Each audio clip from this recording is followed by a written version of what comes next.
Hello, जय श्री राम दोस्तों। मैं योगेश द्विवेदी आपको आपके अपने YouTube channel education by Yogesh में हार्दिक स्वागत और अभिनंदन करता हूं।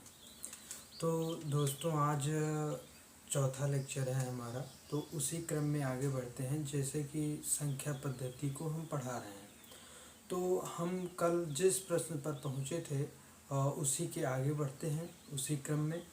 तो सबसे पहले हम देखते हैं कि एक संख्या है, जो कि मैं दूसरा उदाहरण लगा रहा था। दूसरे उदाहरण में एक संख्या थी, दूसरे उदाहरण की का पांचवा प्रश्न था, यानी कि 0.516 0.516 पे बार लगा हुआ था, जिसे हमें दशमलव परिमेय संख्या के रूप में व्यक्त करना है, जो कि ये दशमलव आवर्त संख्याएं दी गई हैं। तो आवर्त दशमलव संख्याओं के बारे में हमने कल समझाया था। अगर आप आवर्त दशमलव संख्याओं के बारे में नहीं समझ पा रहे हैं तो पहले पिछली वीडियो को आप देखें। तो यहाँ पर हम देखते हैं कि 0.516 है, तो हम यहाँ पर इसको मान सकते हैं कि माना x बराबर 0.516 है। तो इसी क्रम में हम आगे बढ़ते हैं। चूँकि अब हम देखते हैं कि कितनी संख्याएं हैं जिनका यहाँ पर 0.516 है, तो जिसमें आवर्त लगा है, मतलब इसी 5 बार बार रिपीट हो रहा है। 5 यानी इसी क्रम में लगातार रिपीट होता चला जाएगा। तो मैं इसको मान लीजिए कि मैं इसको समीकरण 1 मान लेता हूँ।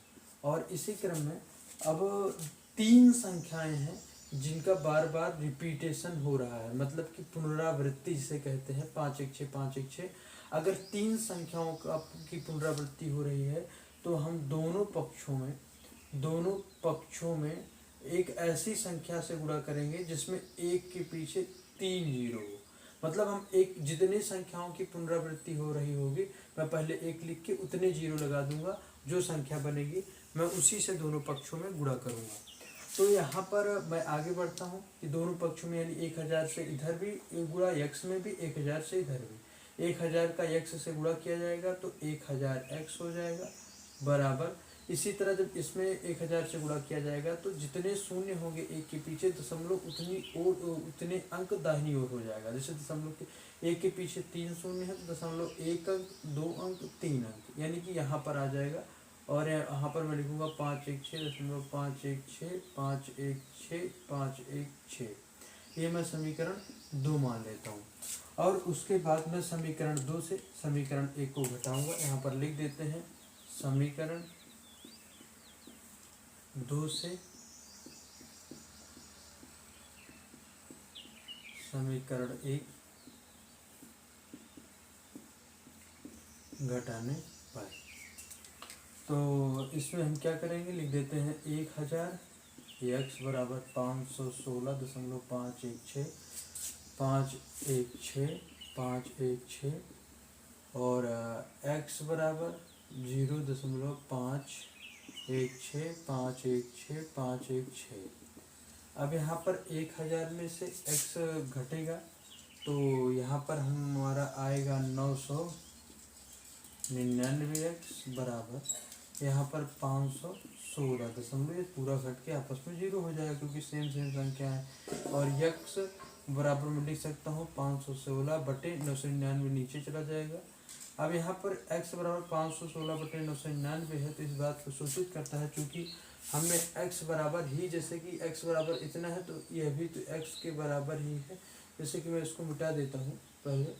यहाँ पर जो यह संख्या लिखी है, यही संख्या, तो इसी संख्या का मतलब ये है, तो मतलब x बराबर मैं इसको भी तो मान रहा हूँ, तो इसका मतलब मैं लिख सकता हूँ कि x बराबर ये, चाहे मैं x लिखूँ या इसे लिखूँ, तो मैं यहाँ पर 0.516 जिसपे बार लगा है बराबर 516 बटे 999, यह हमारा उत्तर होगा। इसलिए इसको मैं ये कह सकता हूँ कि हमें जो दशमलव, आवर्ती दशमलव रूप में संख्या दी गई थी, वो इस प्रकार से परिमेय संख्या के रूप में बदल दी गई। इसी क्रम में हम आगे बढ़ते हैं। जैसे कि हम देखते हैं,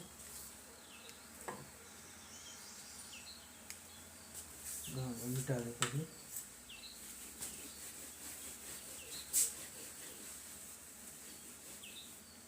इसी क्रम में आगे बढ़ते हुए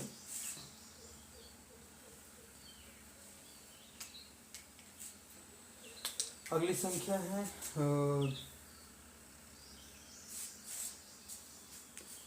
भी आई, क्या नाम है इसका, अगली संख्या छठवीं, जिसमें हम देख सकते हैं 3.7148, 3.7148, जिसमें बार लगा है 148 पर, इसमें बार लगा है 148 पर। तो इसी क्रम में हम आगे बढ़ते हैं कि अब मैं इसको x बराबर मान सकता हूँ कि यानी कि x बराबर है ये इतने के। तो अब यहाँ पर केवल इस पे लगा है, तो सबसे पहले मैं क्या करूँगा कि दोनों पक्षों को इस हिसाब से व्यवस्थित करना पड़ेगा जिसमें कि दशमलव के बाद केवल वही संख्याएं हों जो कि बार बार पुनरावृत्ति रूप में हो रही हैं। मतलब जैसे कि मैं इसमें दोनों तरफ से किस संख्या 10 से किस प्रकार 10, 100, 1000 या किसी से भी गुणा करूँ कि ये दशमलव से 148 पुनरावृत्ति हो रही, तो 148 148 ही रूप में हो। मतलब मैं दोनों पक्षों में मैं इसको लिख सकता हूँ x बराबर 3.7148, 71, यहाँ पर 7148 है, यानी 148 की पुनरावृत्ति हो रही है, तो मैं 148 148 लिख सकता हूँ, यानी इसी क्रम में इनकी पुनरावृत्ति होती रहेगी। तो अब मैं दोनों पक्षों में 10 से गुणा करूँगा, चूँकि यहाँ पर संख्या आ जाए 148 148 ही दशमलव के दाहिनी तरफ हो, तो यहाँ पर गुणा करेंगे तो ये 10x हो जाएगा, बराबर 3.7.148 148 148 फॉर्मेट में होंगी। जैसे कि मान लेता हूँ ये समीकरण 1 था हमारा और ये समीकरण 2 है। अब इसी क्रम में कितनी संख्याओं की बार बार पुनरावृत्ति हो रही है, जितनी संख्याओं की बार बार पुनरावृत्ति हो रही होती है मैं एक के पीछे उतने शून्य से लिखकर दोनों पक्षों में गुणा करता हूँ, या किया जाता है। अब यहाँ पर मैं देखता हूँ कि दोनों पक्षों में 3 4 1 4 8 1 4 है, तो मतलब मैं दोनों पक्षों में 100 से गुणा करूँगा, दोनों पक्षों में 100 से गुणा दोनों पक्षों में, यहाँ पर लिख देते हैं दोनों पक्षों में 100 से गुणा करने पर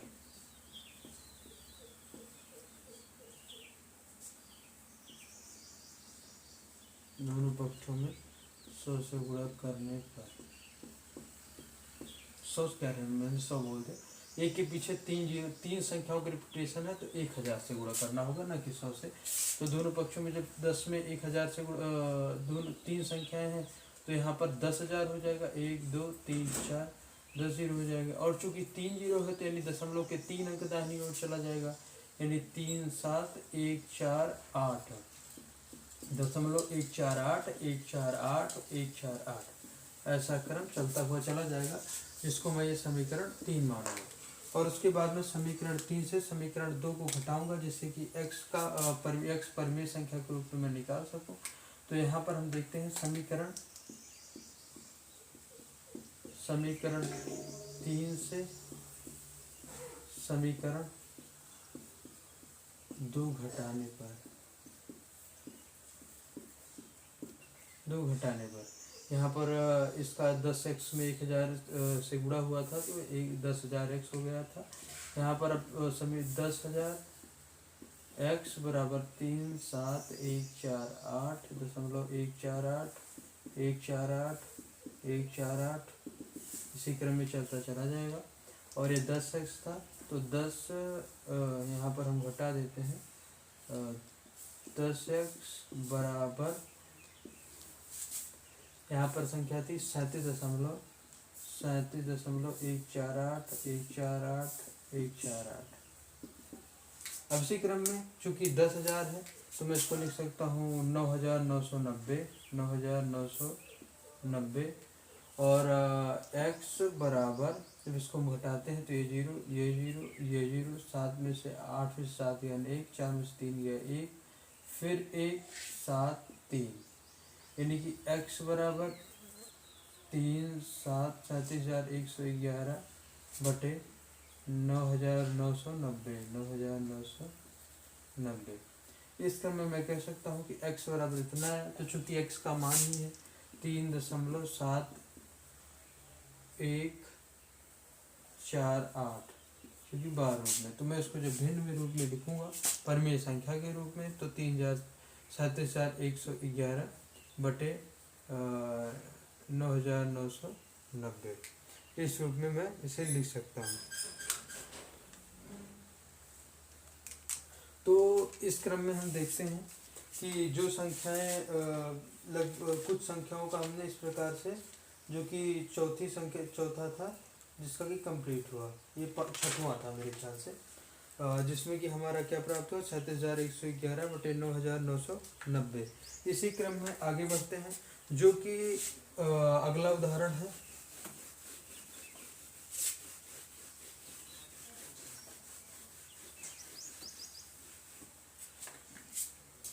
अब यहाँ पर हम एक संख्या देखते हैं जो कि 3.2 बार, यहाँ पर एक तीसरा प्रश्न है 3.2 बार और -0.16 बार, -0.16 बार इस रूप में दिया गया है। अब इसको हम हल करते हैं। इसको जब हम हल करेंगे तो मैं लिख सकता हूँ कि x बराबर 3.2 बार और x इज इक्वल टू, यहाँ पर लिख सकते हैं हम 3.222, जो कि क्रमगत रूप में चला जाएगा। अब दोनों पक्षों में चूंकि केवल एक ही संख्या है जिसकी पुनरावृत्ति हो रही है, तो दोनों पक्षों में 10 से गुणा करूंगा तो इस तरफ 10x हो जाएगा और ये हो जाएगा 32.222, क्योंकि 0.1 अंक उधर चला जाएगा तो ये 32 बन जाएगा। और यहाँ पर ये मैं इसको लिख सकता हूँ, ये समीकरण 1 बना लेता हूँ, ये समीकरण 2, ये हम मान लीजिए कि ये समीकरण 1 है हमारा और ये समीकरण 2। अब समीकरण 2 से समीकरण 2 माइनस समीकरण 1, समीकरण 2 से समीकरण 1 को घटा देंगे, यानी कि 10x बराबर 32.222 और फिर x बराबर 3 यहाँ पर हम घटा देते हैं 3.222। अब इसको हम घटाएंगे तो यहाँ का ये सब 0 हो जाएगा, 12 में से 3 जाएंगे 9, 2 बराबर ये 10x में से x जाएगा 9x आएगा, यानी कि x बराबर यहाँ पर 29/9।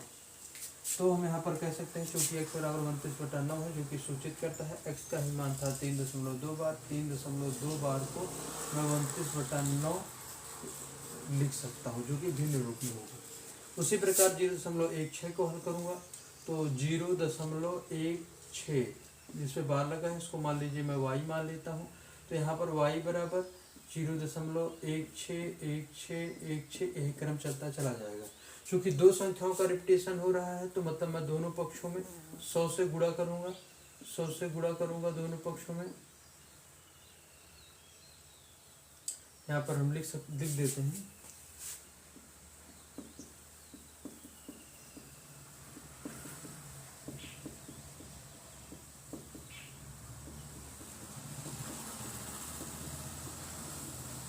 दोनों पक्षों में 100 से गुणा करने पर। अब यहाँ पर हम देखते हैं कि दोनों पक्षों में 100 से 100 गुणे y हो जाएगा और इधर 100 में 2 जीरो है तो यानी दशमलव के 2 अंक इधर आ जाएगा, यानी 16.161616 जो कि इसी क्रम में चला जाएगा। अब यहाँ पर हम मान लेते हैं कि समीकरण इसको 3 मान लेते हैं और इसको हम समीकरण 4, तो 0.16 जो कि आवर्ती रूप में लिखा है, मैं उसको भिन्न परिमेय संख्या के रूप में परिवर्तित करने के लिए समीकरण 4 से समीकरण 3 को घटाऊंगा, तो समीकरण 4 ऋण समीकरण 3। अब यहाँ पर मैं लिख देता हूँ समीकरण 4, 100 y बराबर 16.161616। अब इसी क्रम में मैं लिखता हूँ कि y बराबर 0.161616, ये घटाएंगे तो 0 हो जाएगा और यहाँ पर आएगा 16 बराबर ये हो जाएगा 99y और y बराबर हो जाएगा हमारा 16/99, जो कि सूचित करता है कि y का ही मान था 0.16 बार, जिसका मान आ गया 16/99। अब यहाँ पर हम देखते हैं कि इन दोनों को माइनस करना है, तो यहाँ पर मैं लिख सकता हूँ कि 3.2 बार माइनस 0.16 जिस पे लगा है बार, तो 3.2 बार का मान आया था 29/9। यहाँ पर लिख देते हैं 29/9 माइनस 0.16 बार, 0.16 बार का मान आया था 16/99। मैं इसको लिख देता हूँ 16/99, और इसको जब मैं हल करूँगा तो हर हमारा 99 होगा, क्योंकि जो हर संख्या है उन हर संख्याओं का हम यहाँ पर लघुत्तम समापन तक लेंगे, यानी कि नासा लेके कर लेंगे। तो 9 का 99 भाग करेंगे तो 11 आएगा, तो इस 11 का 29 में गुणा करेंगे तो यहाँ पर आएगा 11 9 99, 11 दूनी 22, 22 9 31, 319 माइनस 16, 319 में से 16 जब हम घटाएंगे तो यहाँ पर आएगा 303/99, 303/99 आ रहा है। तो इस क्रम में हम देख सकते हैं कि 303/99 को हम कह सकते हैं कि जब हम 3.2 माइनस 0.16 को घटाएंगे तो हमारा आंसर प्राप्त होगा 303/99। अब इसी क्रम में हम आगे बढ़ते हैं, आप लोग इसे नोट कर लीजिए।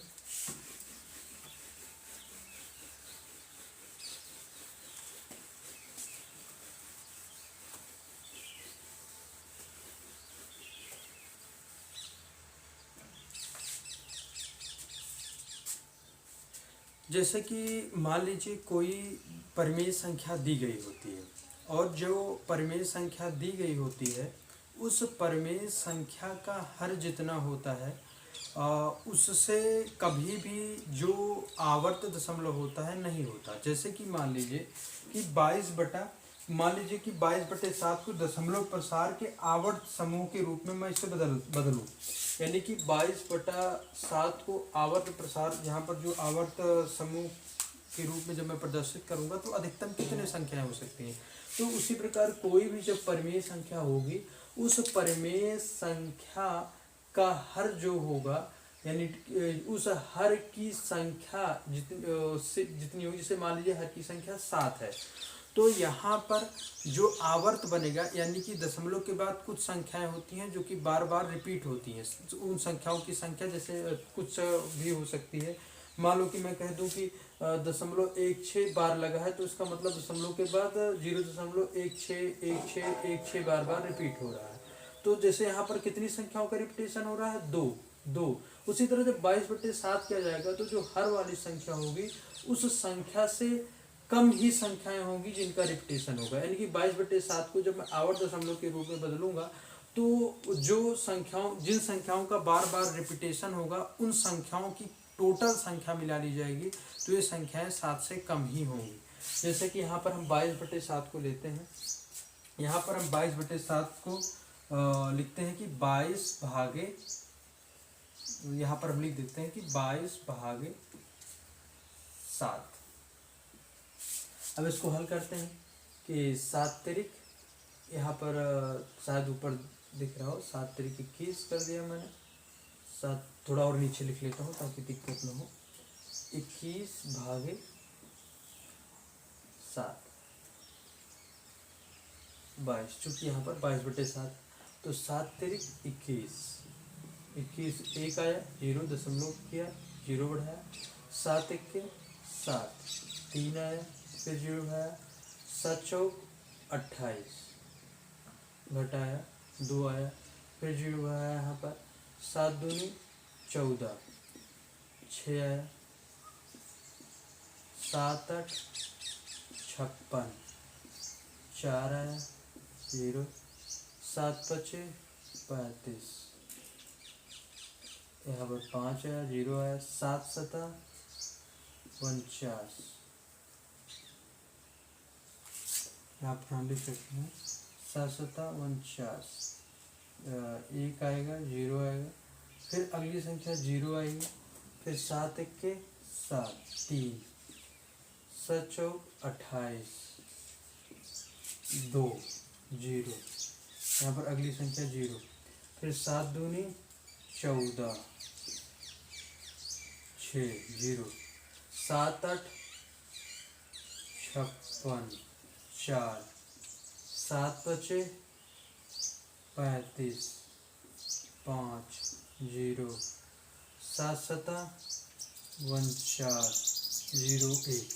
हम यहाँ पर देख सकते हैं कि इस विभाजन प्रक्रिया में टोटल जैसे कि 1 4 2 8 5 7 एक जैसे 1 4 2 8 5 7 फिर से 1 4 2 8 5 7 फिर से करते तो 1 4 2 8 5 7 यही क्रम चलता रहता। तो इस क्रम में जितनी संख्याओं का बार बार रिपीट हो रहा है उनमें टोटल संख्याओं की संख्या कितनी है, जैसे इसमें देखें 1 2 3 4 5 6 6 ही है।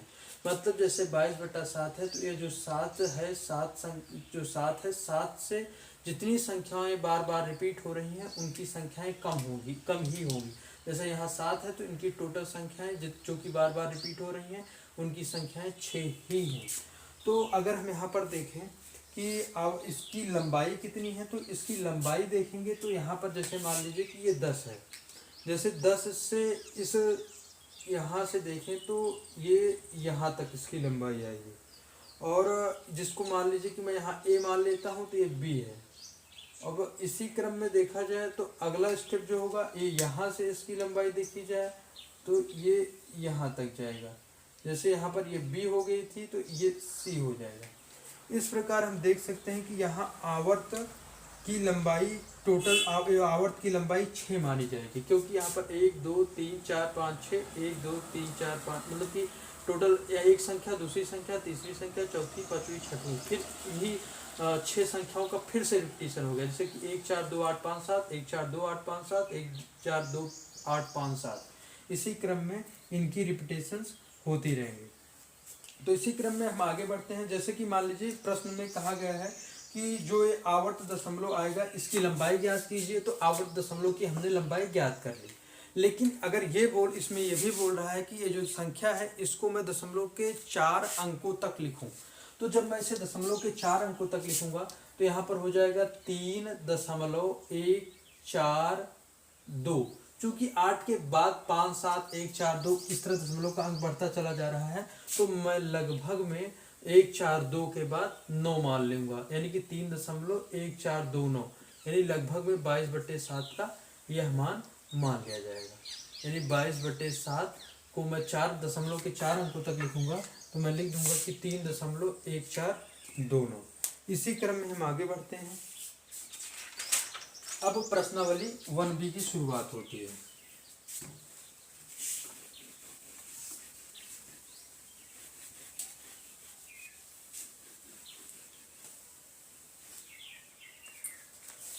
अब हम प्रश्नावली 1B की शुरुआत करते हैं, जिसमें कि मैं क्रमशः हर प्रश्न को बोर्ड पे लगा के दिखाऊंगा, तो आप भी स्वयं भी प्रैक्टिस करिएगा वीडियोस को देख के।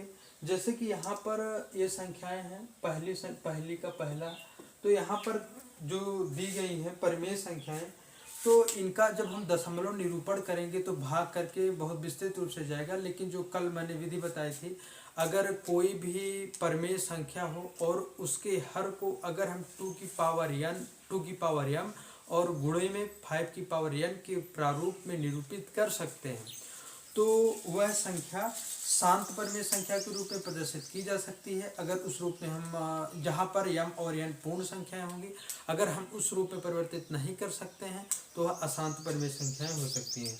जैसे कि यहाँ पर हम पहली संख्या लिखते हैं 3/64 है, 3/64।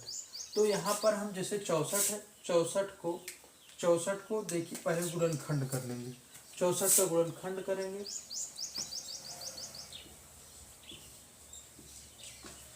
2 3 6 4 32 16 8 4 2 1। यहाँ पर 64 को मैं लिख सकता हूँ कि 64 बराबर 1 2 3 4 5 6 यानी कि 2 की पावर 6 रूप में लिख सकता हूँ। यानी संख्याओं की यहाँ पर ये इस 64 को मैं सीधा लिख देता हूँ 2 गुणे 2 गुणे 2 गुणे 2 गुणे 2 गुणे 2 3 3, यानी यहाँ पर 3 संख्या टोटल 6 संख्याएं हैं, यानी कि 6 संख्याएं गुणात्मक रूप में हैं। मतलब मैं यहाँ पर लिख सकता हूँ टोटल 2 की घात 6 होगी, जिसे मैं यहाँ पर गुणे के रूप में लिख सकता हूँ। गुणे के रूप में हो जाएगा यहाँ पर मैं 5 की पावर शून्य लिख दूंगा। अब क्योंकि 5 की पावर शून्य बराबर 1 ही होता है, तो मैं इसमें गुणे 1 लगा सकता हूँ, संख्या में कोई परिवर्तन नहीं होगा। चूंकि जीरो पूर्ण संख्या, यानी मैं कह सकता हूँ कि 2 की पावर m इंटू 5 की पावर n के प्रारूप में 64 को लिखा जा सकता है। और यह 64 इस 3/64 का हर है। जैसा कि नियम है कि अगर कोई भी परिमेय संख्या हो और उस परिमेय संख्या के हर को अगर हम 2 की पावर m इंटू 5 की पावर n के रूप में बदल सकते हैं, तो वह संख्या शांत परिमेय संख्याएं कहलाती हैं। इसी क्रम में हम दूसरी संख्या को देखते हैं। दूसरी संख्या है 7/24। दूसरी संख्या है 7/24। यहाँ पर हम देखते हैं कि 24 हर है। 24 का हम गुणनखंड करेंगे। 24 का गुणनखंड करेंगे तो 2, 12, 6, 3, 1, यानी कि हम इसको लिख सकते हैं 2 की पावर 3, क्योंकि यहाँ पर है 2 गुणे 2 गुणे 2 गुणे 3, यानी कि हम लिख सकते हैं 2 की पावर 3 गुणे 3 की पावर 1। जब इस रूप में हो गया तो मैं इसको 2 की पावर m इंटू 5 की पावर n के रूप में नहीं बदल पाऊंगा, यानी कि इस 24 को 2 की पावर m इंटू 5 की पावर n के रूप में नहीं बदला जा सकता, जिसमें कि m और n एक पूर्ण संख्या है। मतलब यह एक शांत परिमेय संख्या नहीं होगी, यह एक अशांत परिमेय संख्या हो सकती है, अशांत। और इसको हमने बताया था कि ये शांत परिमेय संख्या होगी। इसी क्रम में हम आगे बढ़ते हैं।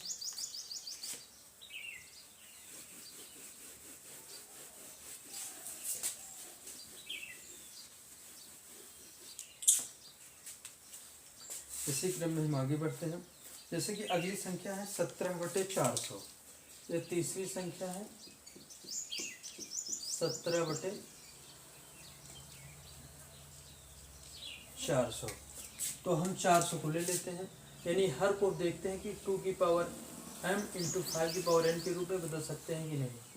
200, 100, 50, 25, 5, 1, यानी लिख सकते हैं इसको हम 400 को क्या लिख सकते हैं, 400 को 2 गुणे 2 गुणे 2 गुणे 2 गुणे 5 गुणे 5 बराबर में लिख सकते हैं कि 2 की पावर 4 इंटू 5 की पावर 2।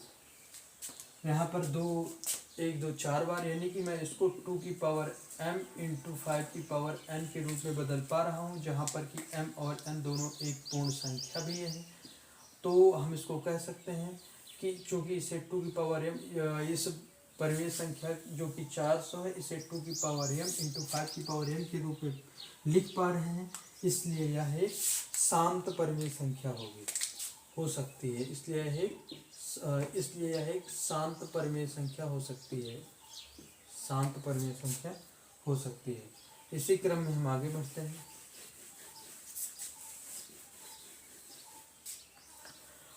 अगला प्रश्न है 1/1250। चौथा 1/1250, 1250। अब 1250 को हम करेंगे 1250, यहाँ पर 2 से करेंगे, 2 छंग 12, 2 दूनी 4, 2 पंचे 10। 5 से करेंगे तो 125, फिर 5 से 25, 5 से 5, 5 से 1, यानी हम इसको लिख सकते हैं 2 गुणे 5 गुणे 5 गुणे 5 गुणे 5, यानी मैं इसको लिख सकता हूँ कि 2 की पावर 1 गुणे 5 की पावर 4। मतलब मैं इसे 2 की पावर m इंटू 5 की पावर n के रूप में बदल पा रहा हूँ, जो कि 1250 हर रूप में दिया है। मतलब मैं इसे कह सकता हूँ, इसे एक शांत दशमलव के रूप में लिखा जा सकता है। और इसी क्रम में हम आगे बढ़ते हैं। इसी क्रम में आगे बढ़ते हैं। अगली संख्या है जो कि अगला प्रश्न है पाँचवें में है 7/80। यहाँ पर 80 को हम लेते हैं, 80 लिखते हैं, 80 का गुणनखंड करेंगे 40, 20, 10, 5, 1। यहाँ पर हम देखते हैं, हम इसको लिख सकते हैं दो 4 बार आया है, 2 गुणे 2 गुणे 2 गुणे 2 गुणे 5, यानी कि 2 की पावर 4 इंटू 5 की पावर n, यानी मैं इसको 2 की पावर इंटू m इंटू 5 की पावर n के रूप में लिख पा रहा हूँ। मतलब 80 को 2 की पावर m इंटू 5 की पावर n के रूप में लिखा जा सकता है। इसका मतलब 7/80 जो होगा वह एक शांत परिमेय संख्या होगी। इसी क्रम में आगे बढ़ते हैं।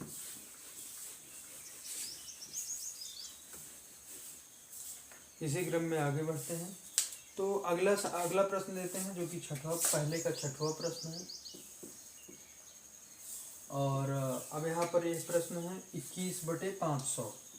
21/500 21/500 जैसे कि मैं सभी प्रश्नों में करता हुआ चला आ रहा हूँ कि हर को लूँगा और उसका गुणनखंड करूँगा और देखूँगा कि 2 की पावर m गुणे, एक तरह से देखेंगे तो 2 की घाते m गुणे 5 की घाते n, जहाँ पर m और n पूर्ण संख्याएं होती हैं।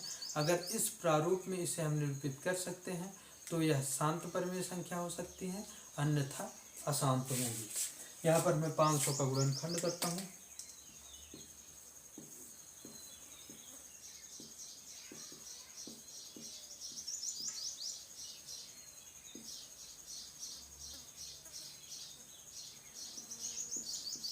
पच्चीस 25 यहाँ पर 25, यहाँ पर 1, यानी कि यहाँ पर मैं लिख सकता हूँ 2 गुणे 2 गुणे 5 गुणे 5 गुणे 5, मतलब 2 की घात 2 गुणे 5 की घात 3, यहाँ पर 2 2 आए हैं और 3 1, यानी 2 2 3 3। यहाँ पर मैं इसको देखूंगा तो 2 की पावर m इंटू 5 की पावर n के रूप में लिखा जा सकता है। मतलब 500 को, जिसका कि 500 का गुणनखंड किया गया तो ये 2 की पावर 2 गुणे 5 की पावर 3 आ गया, यानी 2 घात 2 गुणे 5 घात 3।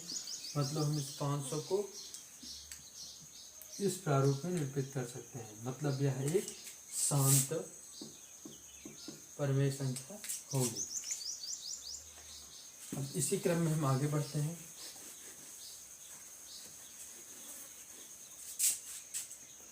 अब हम प्रश्न नंबर 2 से शुरुआत करेंगे, जहाँ पर कि हमें आवर्त दशमलव संख्याएं दी गई होंगी, जिसे कि हमें परिमेय संख्याओं के रूप में बदलना होगा। जैसे कि मान लीजिए यहाँ पर संख्या दी गई है, दूसरे का पहला 0.7 बार पर बार लगाए, 7 पे बार लगाए।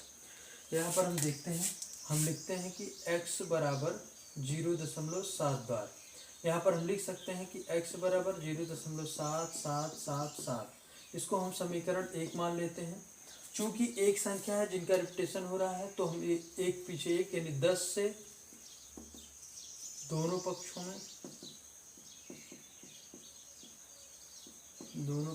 में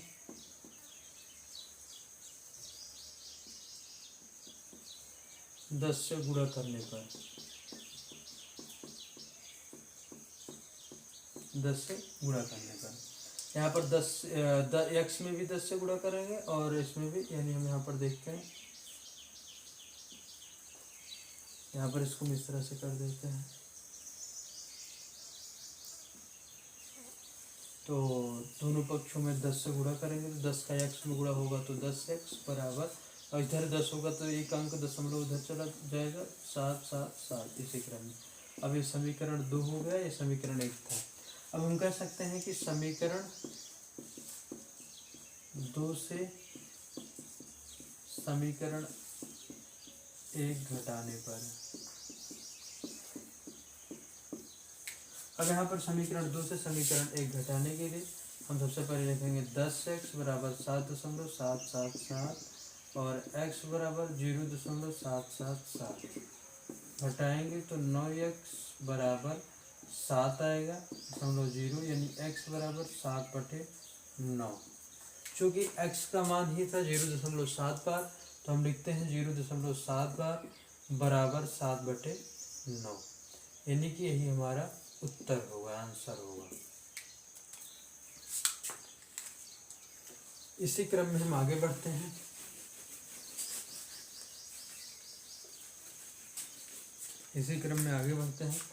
और दूसरी संख्या होगी 0.6 बार। यहाँ पर 0.6 बार है, तो हम इसे लिख सकते हैं x बराबर 0.6 बार, x बराबर 0.6 बार। तो x बराबर 0.666, और अब हम कह सकते हैं कि एक ही संख्या का बार बार रिपीटेशन हो रहा है, तो मैं कह सकता हूँ कि दोनों पक्षों में 10 से गुणा करने पर आप लोगों को, मैं इसको चूँकि मैंने कई प्रश्नों की प्रैक्टिस करवा दी है, तो हम यहाँ पर लिखेंगे नहीं, लेकिन आप लोग करेंगे तो यहाँ पर लिखेंगे कि दोनों पक्षों में 10 से गुणा करने पर। जैसे कि पहले समीकरण 1 हो गया, अब यहाँ पर आप लिखेंगे अगले स्टेप पे दोनों पक्षों में 10 से गुणा करने पर, मतलब x में भी और इधर भी। अब दोनों पक्षों में 10 से गुणा, मैं इसे छोटा सा लिख देता हूँ, 10 से गुणा पक्षों में, दोनों, जैसे मैं पूरा ही लिख देता हूँ इस बार, 10 दोनों पक्षों में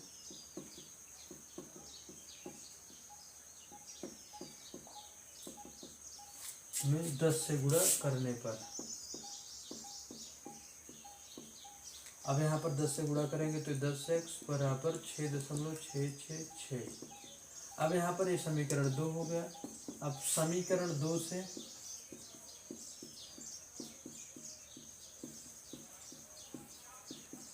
समीकरण 1 घटाने पर, समीकरण 2 से समीकरण 1 घटाने पर, तो यहाँ पर हम लिख सकते हैं 10x बराबर 6.666 और x बराबर 0.666, घटाएंगे तो 9x, यहाँ पर 9x बराबर 6.0, यानी x बराबर 6/9 हो जाएगा। चूँकि 9 इधर आएगा तो नीचे चला जाएगा। चूँकि x का मान हमने लिखा था 0.6 बार, तो 0.6 बार भी मैं 6/9 लिख सकता हूँ। यानी कि इसको हम भिन्न रूप में इस प्रकार प्रदर्शित कर लेते हैं। तो आज यह क्लास यहीं तक ही रहेगी। तो आप लोग हमारे चैनल को लाइक करें, सब्सक्राइब करें, शेयर करें और कमेंट करें। और आप कमेंट के माध्यम से किसी प्रश्न में आपको कोई समस्या होती है तो आप पूछ सकते हैं, या आप हमारे Telegram channel education by Yogesh से भी जुड़ सकते हैं, जिसको कि मैं डिस्क्रिप्शन बॉक्स में लिंक दे दिया गया रहेगा, और आप लोग उसमें जुड़ सकते हैं। और आपकी कोई भी समस्या हो 9th क्लास की किसी प्रश्न की, या कोई अन्य डाउट हो, तो आप उसमें मैसेज के माध्यम से पूछ सकते हैं। जब समय मिलेगा तो आपके प्रश्न का हम प्रश्न पर या तो वीडियो बना देंगे, या तो मैसेज के माध्यम से अपने टेलीग्राम चैनल पर सूचित कर देंगे।